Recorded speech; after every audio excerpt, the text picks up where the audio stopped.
ہم وہی کہیں گے جو ہمارا دین ہم کو بتاتا ہے. عمل کرو تو تمہارا بھلا ہے، نہیں کوئی عمل کرے تو نقصان ہمارا نہیں ہے، اسی کا نقصان. نحمدک یا اللہ والصلاة والسلام علی رسول اللہ، اما بعد فاعوذ باللہ من الشیطان الرجیم، بسم اللہ الرحمن الرحیم. ان اللہ وملائکتہ یصلون علی النبی یا ایہا الذین آمنوا صلوا علیہ وسلموا تسلیما. اللہم صل علی سیدنا و مولانا محمد وبارک وسلم صلاة و سلاما علیک یا رسول اللہ صلی اللہ تعالی علیہ وسلم. السلام علیکم ورحمۃ اللہ وبرکاتہ.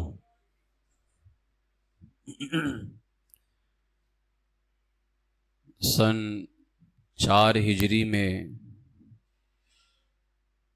محرم اور سفر کے مہینے میں 2 واقعات ایسے پیش آئے جن میں متعدد صحابہ کرام رضی اللہ عنہم شہید ہوئے، اور ان کی شہادت نے رسول پاک صلی اللہ علیہ وسلم کو شدید غمگین کر دیا.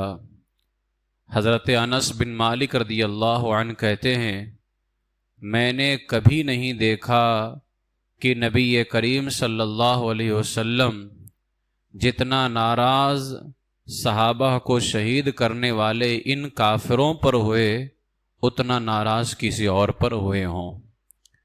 نبی رحمت صلی اللہ تعالی علیہ وسلم 1 مہینے تک لگاتار نماز فجر میں ان کافروں کی ہلاکت کے لیے دعا کرتے رہے.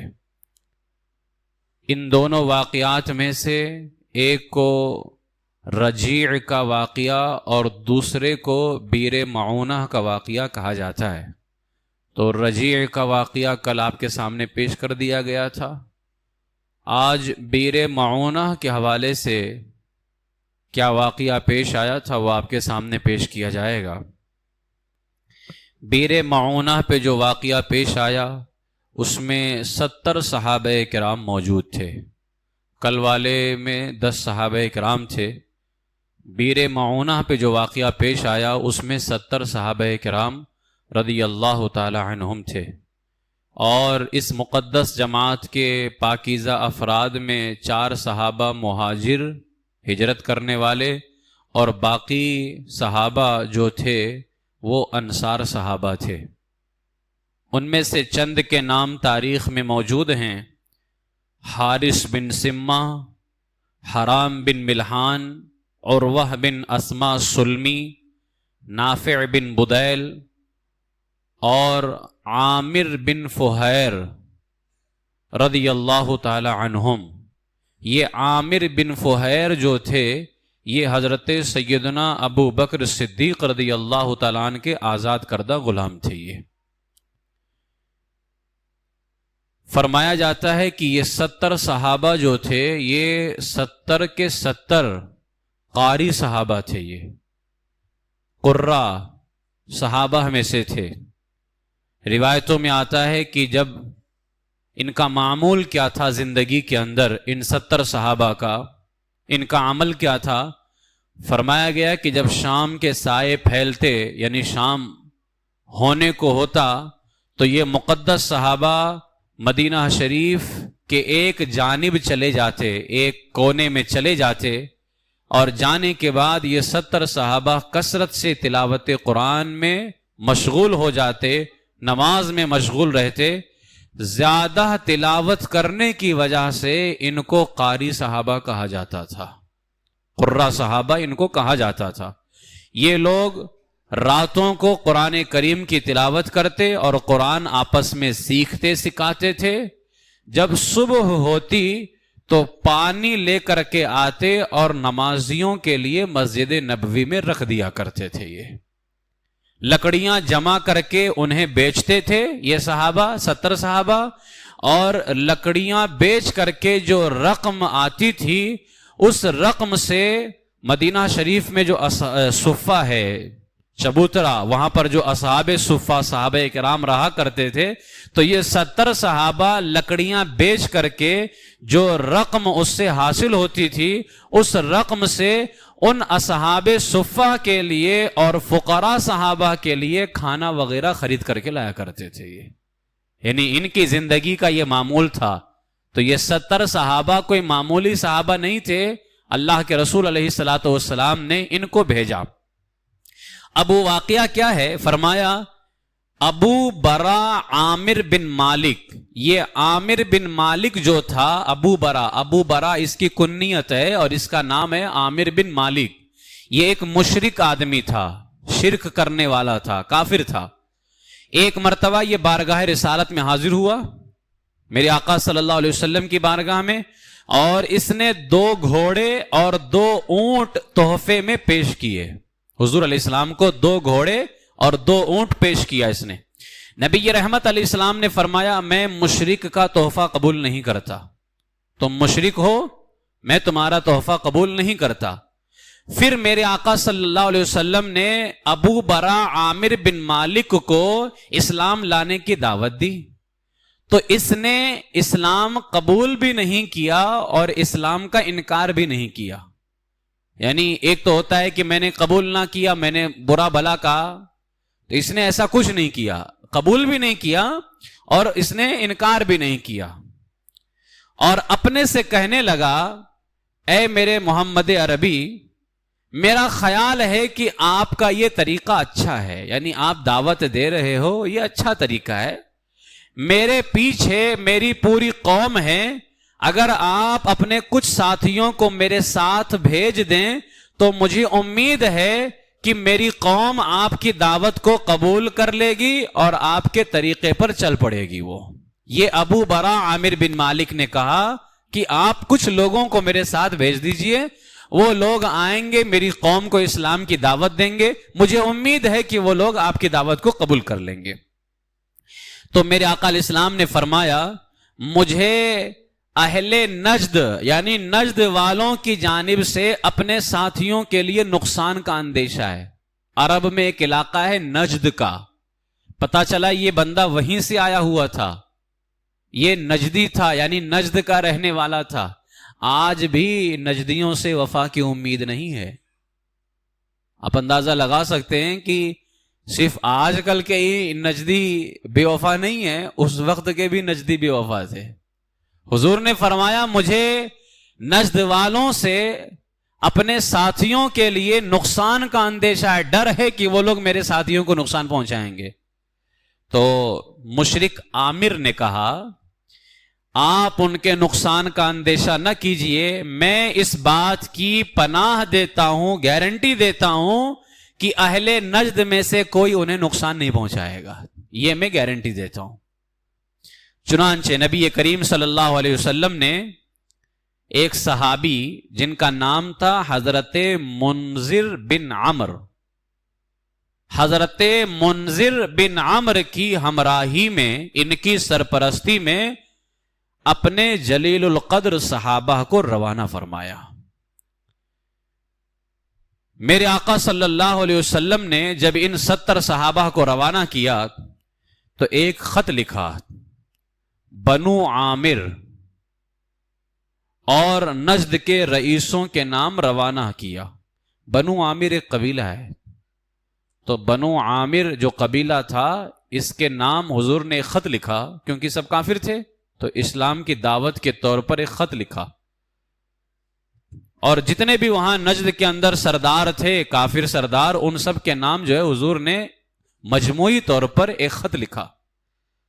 اور راستے کی رہنمائی کے لیے کہ یہ 70 صحابہ جا رہے ہیں تو ادھر کا راستہ دکھایا جائے, اس بنیاد پر مطلب سلمی کو اس جماعت کے ساتھ میں کر دیا حضور علیہ السلام نے.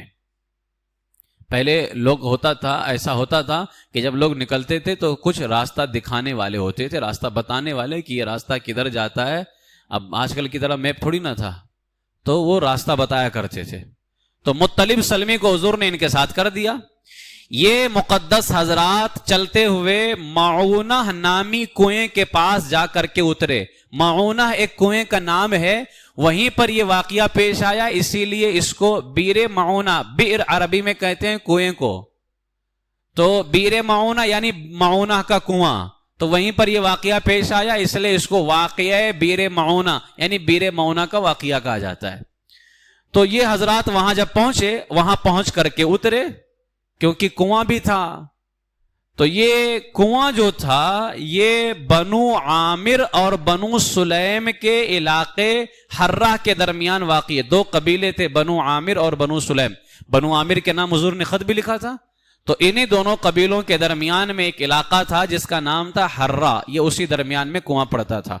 جب سب وہاں اتر گئے تو ان صحابہ نے, ایک صحابی جن کا نام تھا حضرت حرام بن ملحان رضی اللہ تعالیٰ عنہ, حضرت حرام بن ملحان کو پیارے نبی صلی اللہ علیہ وسلم کا خط دے کر کے کافر سردار عامر بن طفیل کی طرف روانہ کیا. عامر بن طفیل یہ سردار تھا, کافر قبیلے کا سردار تھا عامر بن طفیل, تو اس کی طرف روانہ کیا حضور علیہ الصلوۃ والسلام کا خط. حضرت حرام بن ملحان رضی اللہ تعالیٰ عنہ جب خط لے کر کے معونہ سے نکلے ہیں تھوڑی دوری پر کافروں کے سردار کو خط دینے کے لیے جس کا نام تھا عامر بن طفیل, تو احتیاطاً انہوں نے اپنے ساتھ دو ساتھیوں کو لے لیا, پتہ نہیں وہاں کیا پیش آ جائے, تو اپنے ساتھ دو ساتھیوں کو لیا. ان دو ساتھیوں میں سے ایک کے پاؤں میں لنگڑاہٹ تھی, یعنی پاؤں سے کچھ معذوری تھی ایک ساتھی کے. آپ نے یعنی حضرت حرام بن ملحان رضی اللہ تعالیٰ نے ان دونوں ساتھیوں سے فرمایا, دیکھو میں اندر جاؤں گا سردار کے پاس میں, جب تک میں واپس لوٹ کر کے نہ آ جاؤں تم دونوں مجھ سے قریب رہنا. اگر ان لوگوں نے مجھے امان دے دی, یعنی مجھے کچھ نہیں کہا, مجھ پہ حملہ نہ کیا, تو تمہیں بھی امان مل جائے گی, یعنی تم بھی محفوظ رہو گے. اور اگر انہوں نے مجھے قتل کر دیا تو تم دونوں جو باقی صحابہ یہاں ٹھہرے ہوئے ہیں معونہ کنواں کے پاس میں, یہاں آ جانا اور ان کو ساری بات بتانا تاکہ یہ صحابہ حفاظت کے ساتھ مدینہ واپس چلے جائیں. یہ حضرت حرام بن ملحان رضی اللہ تعالیٰ نے اپنے ان دونوں ساتھیوں سے کہا. حضرت سیدنا حرام بن ملحان جب اس کافر عامر بن طفیل کے پاس پہنچے ہیں تو اس نے حضور کا خط پڑھنا بھی گوارا نہ کیا. جب حضور علیہ السلام کا خط دیا نا اس کافر کو, تو اس ملعون نے پڑھنا بھی گوارا نہ کیا. اور بخاری شریف کی روایت کے مطابق حضرت حرام بن ملحان رضی اللہ تعالیٰ عنہ ان کافروں کو پیام اقدس پہنچا کر, یعنی حضور کا خط پہنچا کر ان لوگوں سے باتیں فرما رہے تھے کہ اچانک انہوں نے ایک شخص کو اشارہ کیا, تو اس شخص نے پیچھے سے آ کر کمرے کے کونے سے ایک نیزہ نکالا اور حضرت حرام بن ملحان رضی اللہ تعالیٰ عنہ کے پہلو میں گھونپ کر کے شہید کر دیا. اور اس زور سے مارا کہ پیچھے سے جب مارا تو سامنے کی طرف سے وہ نیزہ نکل آیا ہو. حضرت حرام بن ملحان رضی اللہ تعالیٰ عنہ, آپ اندازہ لگائیں کہ کافروں کی یہ سازش آج اسی طرح سے ہوتی ہے. یہ کوئی ان کی نئی سازش نہیں ہے, یہ ان کے باپ دادا سے سازش چلتی چلی آ رہی ہے. حضرت حرام بن ملحان رضی اللہ تعالیٰ عنہ کو شہید کر دیا. جب آپ کو شہید کیا تو آپ کے منہ سے یہ کلمات نکلے, اللہ اکبر فزت برب الکعبہ, اللہ اکبر رب کعبہ کی قسم میں کامیاب ہو گیا, رب کعبہ کی قسم میں کامیاب ہو گیا. حضرت حرام بن ملحان کے ایک ساتھی, اب کیونکہ اب یہ شہید ہو گئے تو حرام بن ملحان کے جو دو ساتھی تھے وہ واپس آنے لگے ان صحابہ کے پاس. کافروں نے دیکھ لیا, جب کافروں نے دیکھا تو ان کا پیچھا کیا, تو ایک ساتھی تک تو وہ کافر پہنچ گئے اور مشرکین نے ان کو شہید کر دیا. اور وہ صحابی جن کے پاؤں میں لنگڑاہٹ تھی تھوڑی سی, وہ ایک پہاڑی کی چوٹی پر چڑھ گئے. وہ اوپر, وہ کافروں کے ہاتھ نہیں آئے, وہ ایک پہاڑی پر چڑھ گئے, لہذا وہ صحابی جو ہے بچ گئے. وہ پھر بقیہ صحابہ جو تھے معونہ کے پاس, ابھی نہیں تو کوئی خبر نہیں دینے والا, کیونکہ وہ دو صحابہ تھے جو خبر لانے والے تھے, ان میں سے ایک شہید کر دیا کافروں نے اور ایک تو پہاڑی کی چوٹی پر چڑھ گئے. اب ان کو خبر دے کون جو یہاں کنویں کے پاس میں رکے ہوئے ہیں. تو کافر اچانک وہاں پر آئے اور باقی صحابہ کو قتل کرنے کے ارادے سے اس بدتمیز عامر بن طفیل کافر نے جو قبیلہ تھا نا بنو عامر کا، جس کے نام حضور نے خط لکھا تھا، اس قبیلے سے اس نے مدد مانگی، تو انہوں نے یہ کہہ کر کے انکار کر دیا کہ ہم مدد نہیں کر سکتے، اس لیے کہ عامر بن مالک جس نے حضور کی بارگاہ میں کہا تھا کہ آپ ہمارے ساتھ اپنے ساتھیوں کو بھیج دیجئے، تو ان لوگوں نے کہا کہ عامر بن مالک نے ان کو امان دی ہے، ان کو پناہ دیا ہے، لہٰذا ہم ان کے خلاف تمہاری مدد نہیں کر سکتے ہیں۔ خیر یہ سب ان کی سازش اور ان کی چال تھی یہ سب۔ پھر اس عامر بن طفیل نے کیا کیا، بنو سلیم کے اندر ایک خاندان تھا، قبیلہ، اور رعل، زکوان اور اسیہ، ان تینوں قبیلے سے اس عامر بن طفیل کافر نے مدد مانگی، تو ان قبیلے والوں نے اس کی مدد کرنے کی حامی بھر لی کہ ہم تمہاری مدد کریں گے۔ آخر کار جب یہ سارے کافر جمع ہو کر کے نکلے اور صحابہ کی اس مختصر جماعت پر حملہ کر دیا جو 70 صحابہ کرام کی تعداد تھی، اور ان کے خیموں کا گھیراؤ کر لیا، مسلمانوں نے جیسے ہی ان کافروں کو دیکھا اپنی تلواریں نکال لی اور ان سے مقابلہ کیا، لیکن اب پوری تعداد کے ساتھ یہ کافر آئے تھے اور پورا ان کے ساتھ ان کا جھنڈ موجود تھا۔ حضرات صحابہ کرام کی تعداد کم تھی، لیکن صحابہ لڑتے ہوئے ہر مجاہد راہ خدا میں ایک ایک کر کے اپنی جان کا نذرانہ پیش کرنے لگا، ایک ایک صحابی قربان ہوتا جا رہا ہے۔ اس جماعت صحابہ کے تمام صحابہ نے شہادت کا جام نوش کیا، لیکن جو سالار قافلہ تھے جن کی امیری کے اندر حضور نے ان سب کو بھیجا تھا، حضرت منذر بن عمرو رضی اللہ تعالیٰ، حضرت منذر بن عمرو رضی اللہ تعالیٰ ابھی تک مقابلہ کر ہی رہے تھے، یعنی اور سارے صحابہ شہید ہو گئے لیکن یہ ابھی تک مقابلہ کر رہے تھے۔ تو کافروں نے حضرت منذر بن عمرو سے کہا، اگر تم چاہو تو ہم تمہیں امن دے دیں گے، تمہیں چھوڑ دیں گے۔ حضرت منذر نے ان کا امن قبول نہیں کیا، کہا ہمیں امن نہیں چاہیے، جب ہمارے ساتھی لڑتے لڑتے شہید ہو گئے تو میں امن کیا کروں گا، اور تم جیسے بدتمیزوں کی پناہ میں کون آئے گا۔ لہذا حضرت منذر بن عمرو رضی اللہ تعالیٰ بھی جنگ کرتے ہوئے جو ہے وہ شہید ہو گئے۔ نبی رحمت صلی اللہ تعالی علیہ وسلم کو اس واقعے کی خبر اللہ تعالیٰ نے عطا فرما دی۔ ابھی صحابہ یہاں شہید ہوئے، ابھی کسی نے جا کر کے انسانوں میں سے کوئی خبر دینے والا نہیں، اللہ تعالیٰ نے اپنے محبوب کو خبر عطا فرما دی۔ میرے آقا علیہ الصلوۃ والسلام مدینہ شریف میں بیٹھ کر کے صحابہ سے فرماتے ہیں، اے میرے صحابہ، مشرکین سے مقابلہ کرتے ہوئے تمہارے بھائی شہید ہو گئے، اور انہوں نے شہید ہوتے ہوئے یہ دعا کی، یعنی وہ جو صحابہ شہید ہو رہے تھے ان لوگوں نے یہ دعا کی، اے ہمارے رب، ہماری طرف سے ہماری قوم کو یہ پیغام پہنچا دے، یعنی ہم صحابہ کرام ہیں تو ہماری جو قوم ہے صحابہ مدینے میں، ان کو یہ پیغام پہنچا دے کہ ہم شہید تو ہو رہے ہیں لیکن ہم اللہ پاک سے راضی ہوئے اور اللہ پاک ہم سے راضی ہوا ہے، اے اللہ یہ پیغام پہنچا دے۔ میرے آقا علیہ السلام نے فرمایا، اے میرے صحابہ، میں ان شہید ہونے والے صحابہ کا پیغام تمہیں پہنچا رہا ہوں کہ وہ سارے صحابہ اللہ سے راضی اور اللہ ان سارے صحابہ سے راضی ہے۔ یہ میرے آقا علیہ الصلوۃ والسلام مدینے میں خبر دے رہے ہیں۔ اچھا، یہ جو 70 صحابہ آئے تھے ان میں 2 صحابی جو تھے، حضرت عمرو بن امیہ زمری اور حضرت منذر بن محمد، ابھی جو شہید ہوئے وہ منذر بن عمرو تھے، وہ یہ منذر بن محمد دوسرے صحابی ہیں۔ تو یہ جو 2 صحابی تھے یہ بھی اس قافلے میں تھے، اور شہادت سے پہلے جب کافروں نے اٹیک کیا تو اٹیک سے پہلے قافلے والوں نے ان دونوں صحابی کو قریبی علاقے میں اونٹ چرانے کے لیے بھیج دیا تھا، کیونکہ قافلہ آتا تھا تو اونٹ وغیرہ پہ سفر کر کے آتے تھے۔ جب وہاں قافلہ رکا تو قافلے والوں نے کہا کہ اب جانور تھک گئے ہیں تو ان کو چرا کر کے لے کر کے آ جاؤ، پانی وغیرہ پلوا لو، جو بھی ان کی ضرورت ہے۔ تو یہ دونوں صحابی وہ اونٹ لے کر کے گئے ہوئے تھے قریبی علاقے کے اندر۔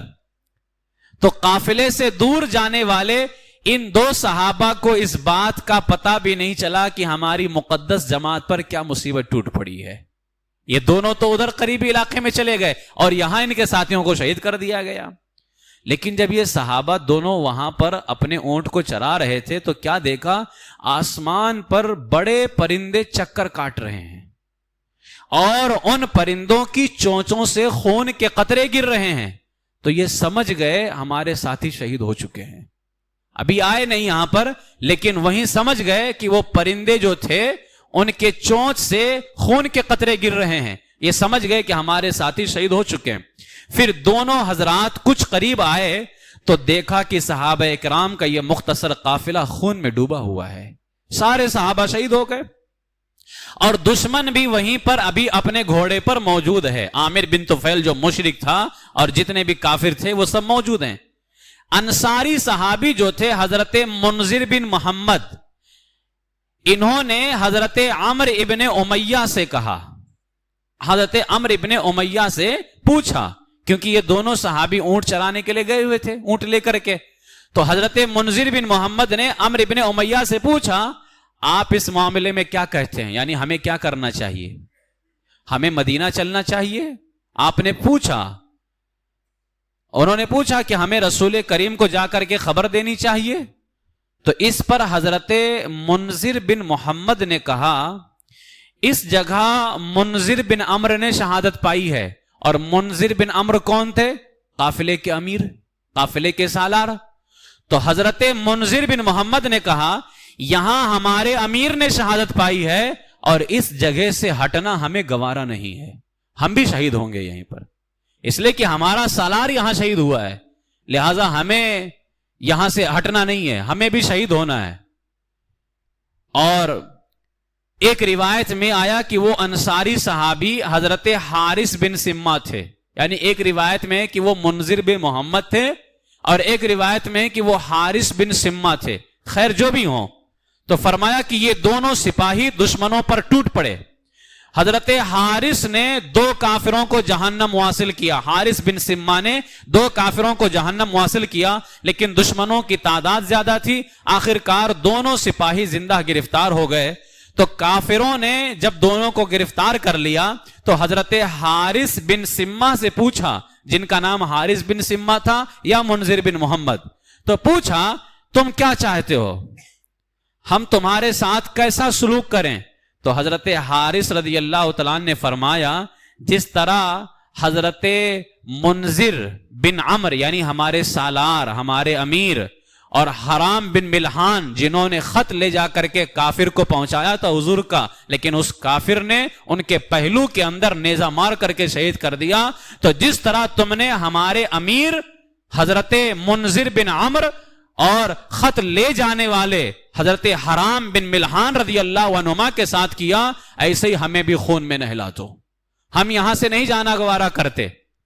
تو کفار نے آپ کو چھوڑ دیا کہ یہ ایسے ہی بول رہا ہے, جانے دو اس کو, چھوڑ دو.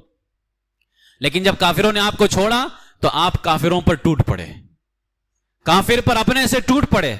2 کافروں کو پھر آپ نے جہنم کا راستہ دکھایا اور لڑتے لڑتے آپ خود بھی جام شہادت نوش کر گئے.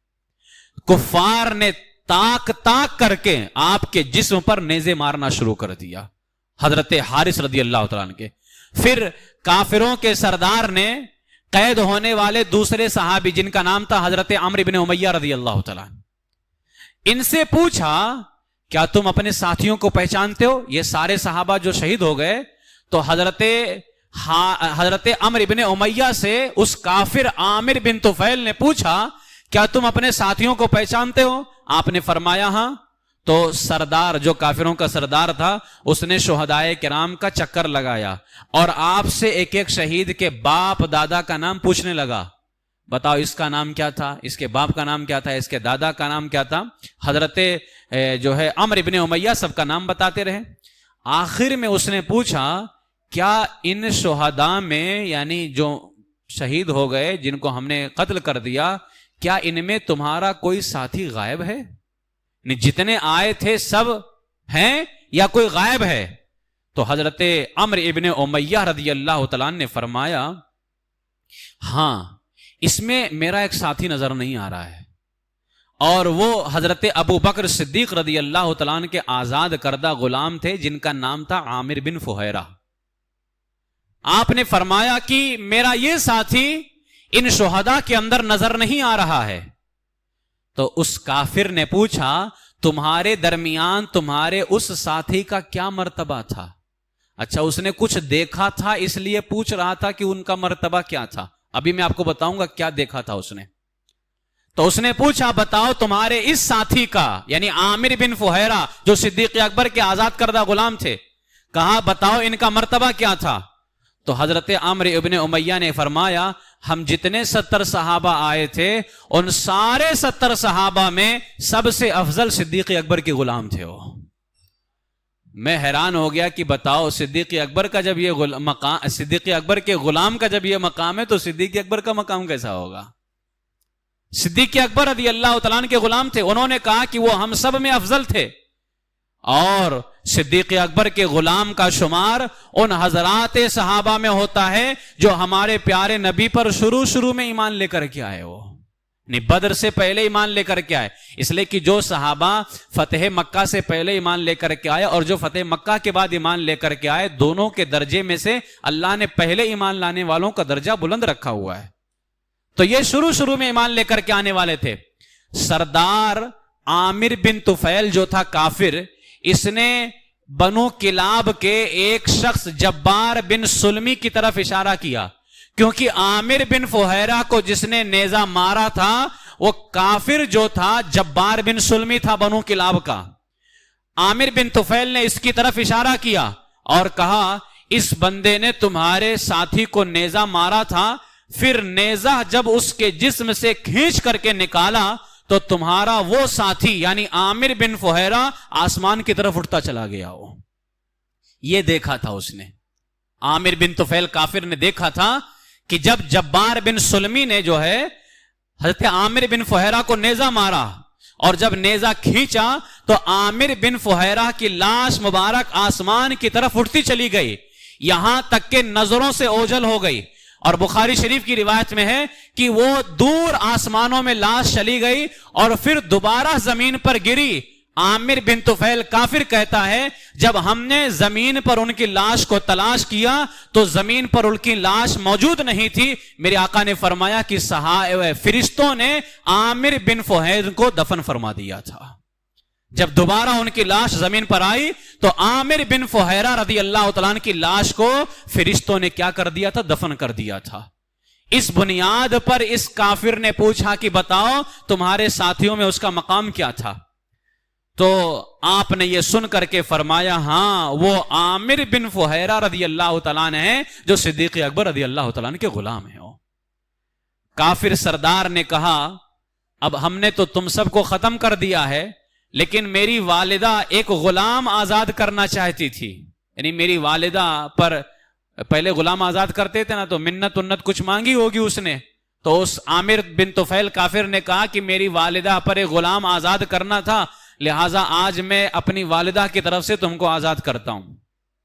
پھر اس نے حضرت عمرو ابن امیہ رضی اللہ تعالیٰ عنہ کے سر کے آگے کے بال کاٹ دیے اور چھوڑ دیا کہ آپ آزاد ہو.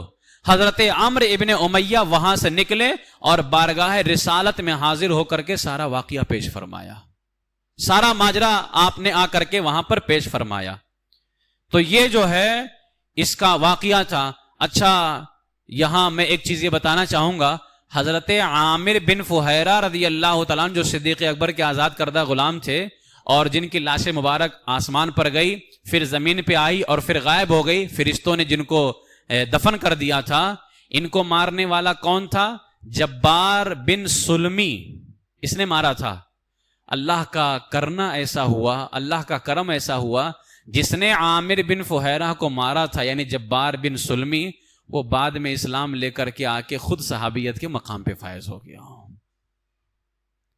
یعنی جو مٹانے چلا تھا اور جس نے صدیق اکبر کے غلام کو مارا تھا, اللہ تبارک و تعالیٰ نے بعد میں اسی سے اسلام کا کام لیا, اسی سے اسلام کی خدمت لی. کل بھی ہم نے درس میں بتایا تھا ایک بندے نے اسلام قبول کیا تھا, اور آج بھی درس میں اس سے ہمیں ایک سبق ملتا ہے کہ یہ کافر جتنا اچھلنا چاہیں اچھل لیں, کود لیں, ان کی نسلوں میں اللہ تبارک و تعالیٰ ضرور مسلمانوں کو پیدا فرمائے گا.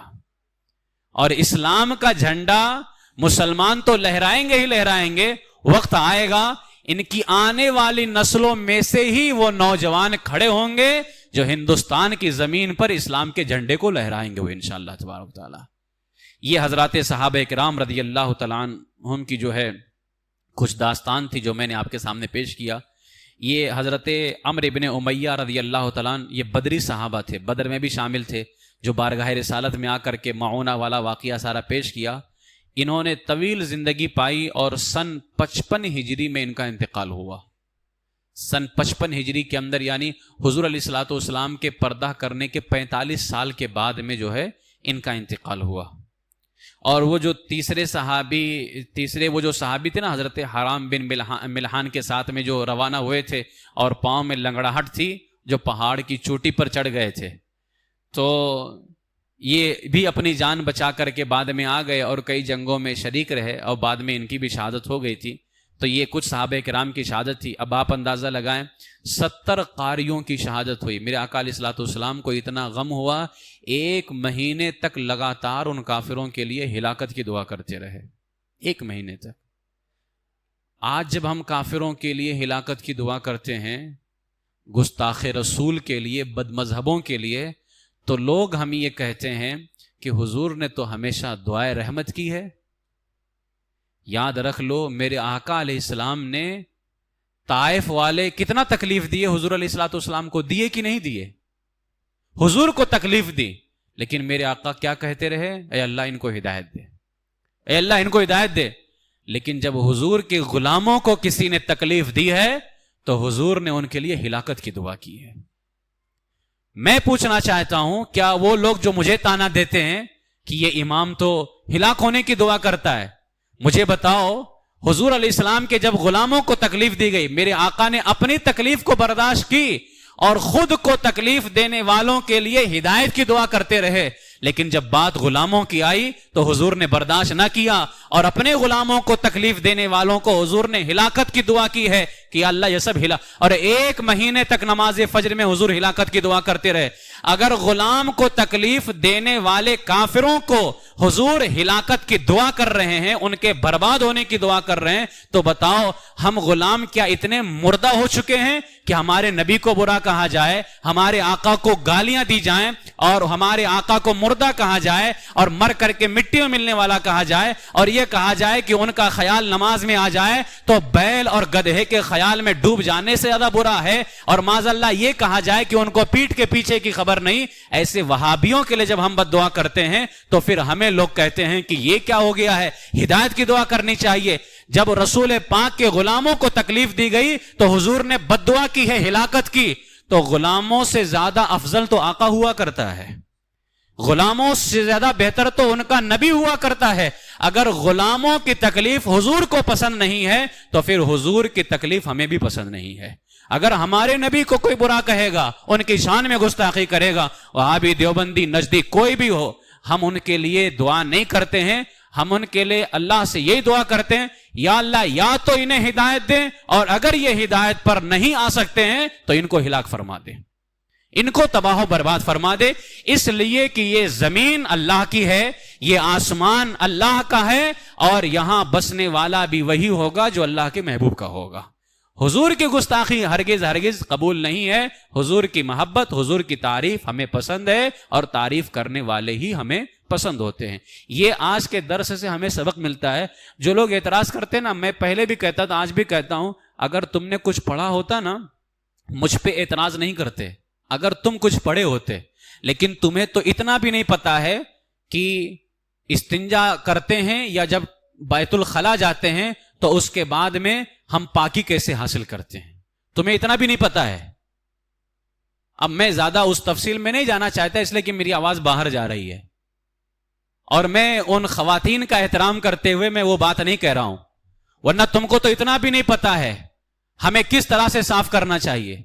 اور لوگ علماء پہ اعتراض کرتے ہیں کہ یہ کیا کر دیا، وہ کیا کر دیا. کچھ اگر پڑھا لکھا ہوتا نا تو میری بات پہ اعتراض نہیں کرتے. یا وہ علماء حق جو باطل فرقوں کا رد کرتے ہیں، وہابیوں، دیوبندیوں کا رد کرتے ہیں، تم انہیں گالیاں نہیں دیتے، بلکہ تم تو کہتے اللہ کا شکر ہے ایسے علماء ہمارے درمیان میں موجود ہیں، وہ جو ہمارے ایمان عقیدے کی حفاظت کرتے ہیں.